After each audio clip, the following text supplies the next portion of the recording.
Pemirsa di sampun pandemi nedunang kahanan pariwisata Bali mewali kebungkah majeng wisatawan domestik wiadin internasional. Sili tunggilnya ni objek wisata Monkey Forest, sani mekenah ring Ubud Gianyar, sani sampun sayan ramia kerauhin oleh wisatawan asing. Ubud pindah ke Sinali Tunggil tertujuan destinasi wisata asing. Nanin kewangdeang sangkaning pandemi COVID-19, ngawit mangkin sayan ngelimbak keri sampun pariwisata Bali mewali kebungkah. Sili Tunggil genah wisata alam Monkey Forest, sampun rami kerauhin wisatawan mancanegara.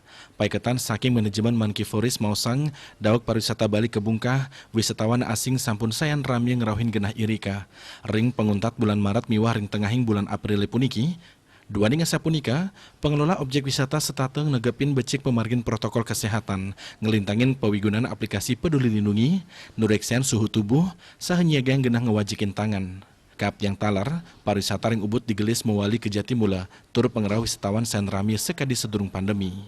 Asapodike talar, selain saking selantang margi ring Ubud, kepanggih sampun sayan akeh wisatawan irika, kawentanan kios-kios, art shop, wiadin restoran talar sampun kebungkah. Artaya, Bali TV.